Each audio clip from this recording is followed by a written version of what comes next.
Hello everyone, welcome to Right Views Book Review. Today we are going to talk about this book called Educated by Tara Westover.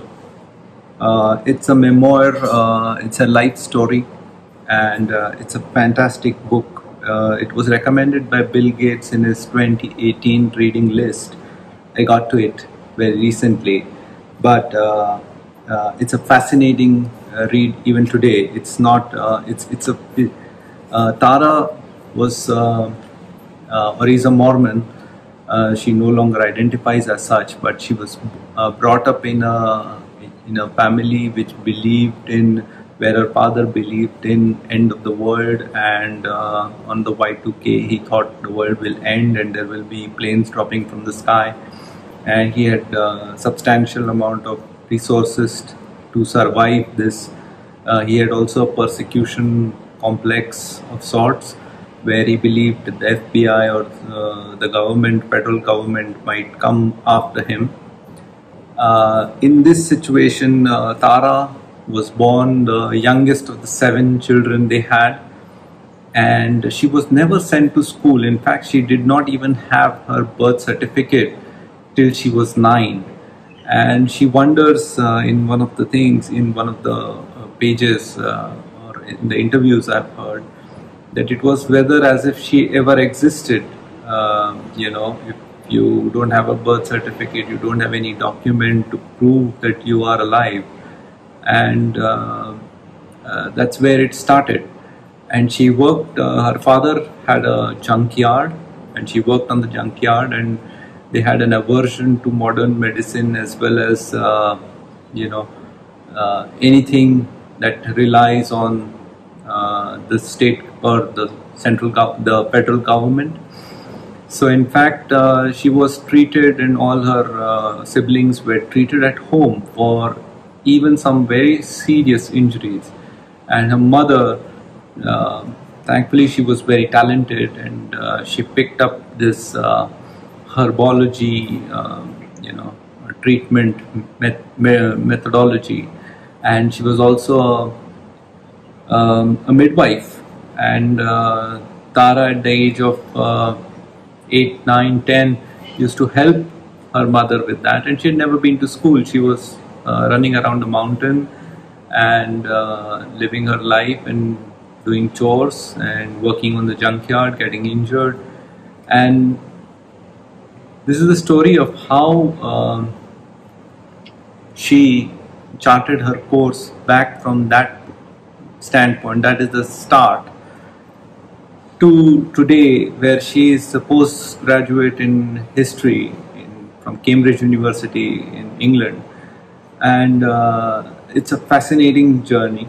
So I found very interesting things in the book. In the first part, you can see how a child sort of builds her own set of beliefs, adopting her family's beliefs, and she knows no different, so she accepts those beliefs, and those beliefs reinforced, or they get reinforced by circumstance or by happenstance, by sort of reframing by the family. And then these beliefs become entrenched, and when she goes to college for the first time, she has to break these beliefs. And it's fantastic. At one place,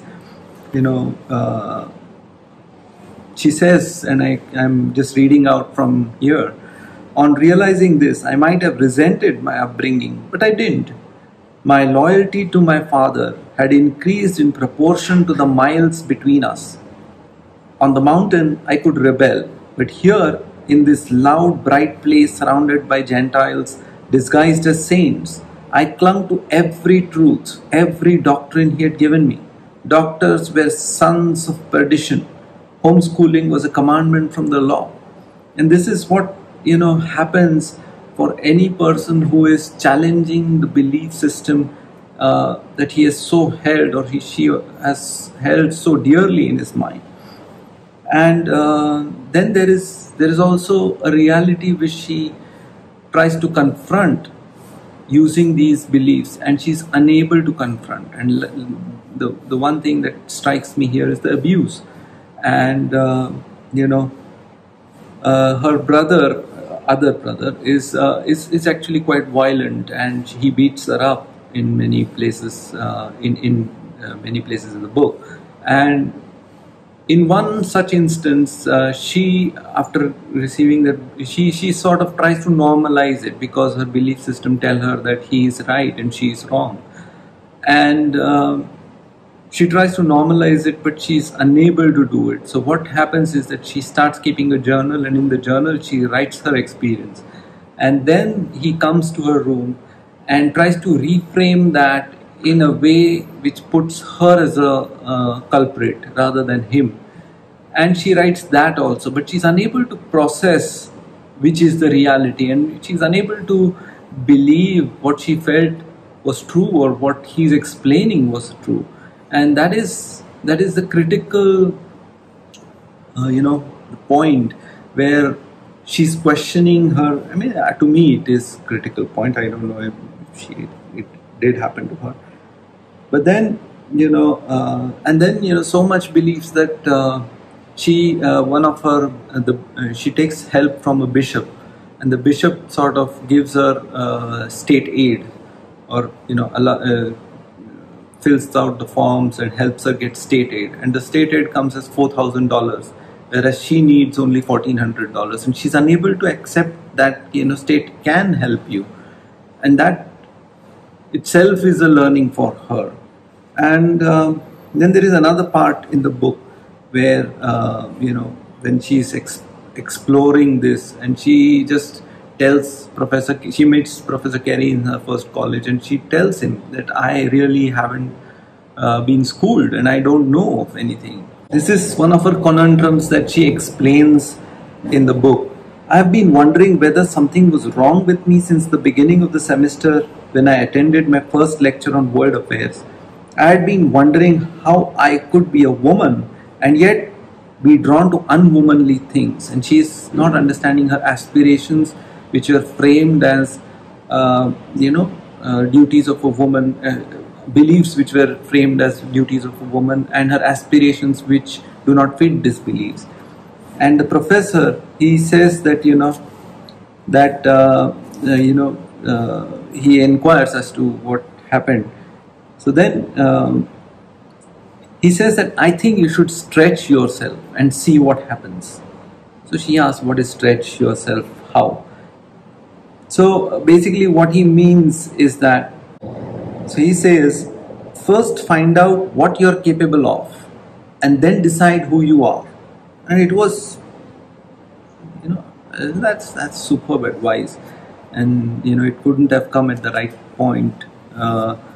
He sends her to Cambridge, and in Cambridge actually, he tells the professor in Cambridge that think of her as a Pygmalion, and it's a challenge for him as much as it is for her. So at Cambridge, they're getting a tour, and this Professor Carey from her earlier universities is walking along with them, and they go to the roof, and she's very natural at the roof. She's not afraid, and everyone else who has accompanied in that group is afraid.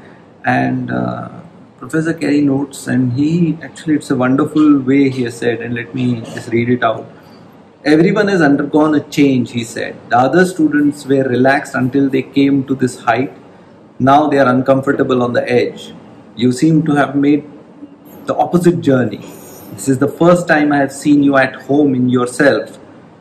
It is the way you move. It is as if you have been on this roof all your life. And actually,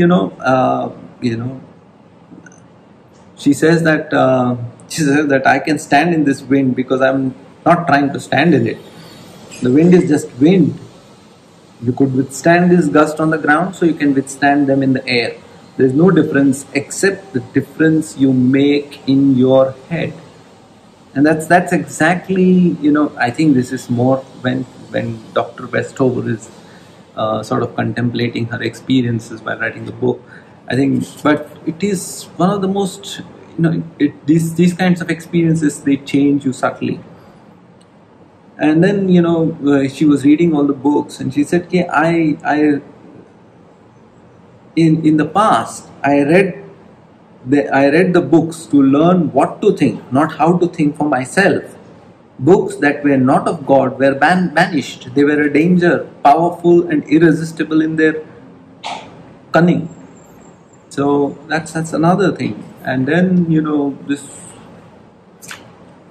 this one thing I have to read, because to me it is, it signifies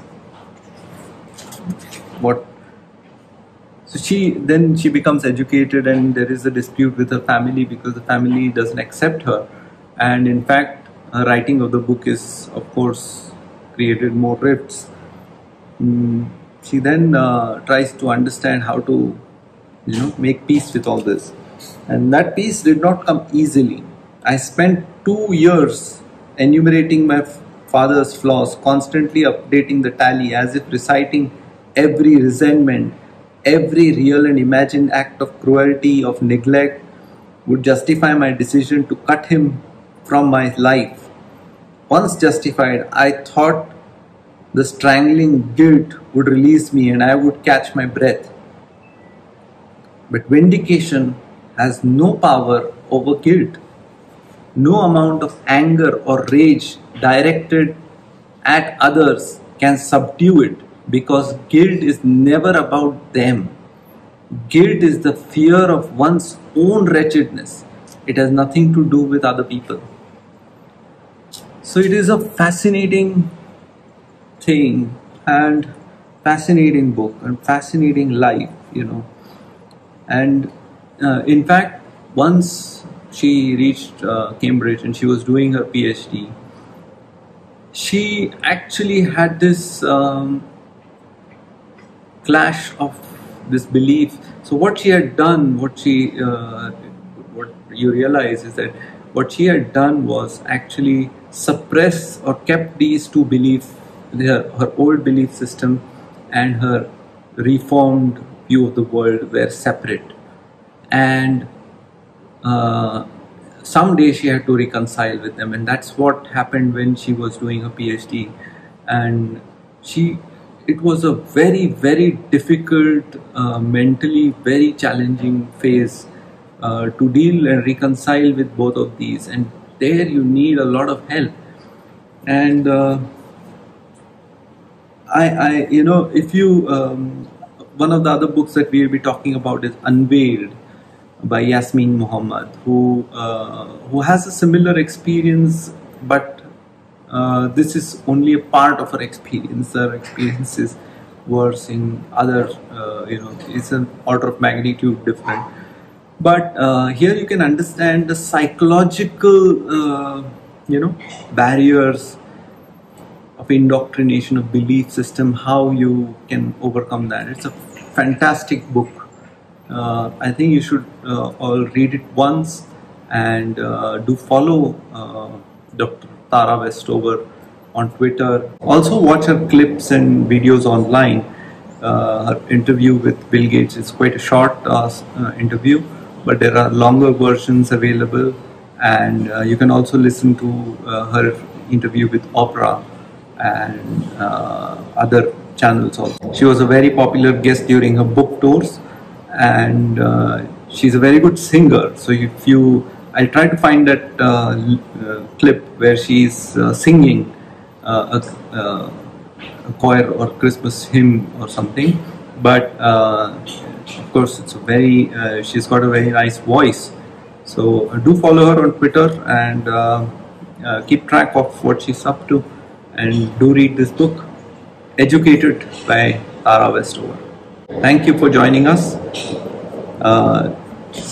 Like and share this video. Follow us on Twitter and Instagram. Do tune into our podcast, our weekly podcast on various subjects for a longer interview, a longer chat. And we'll see you around. Thank you very much.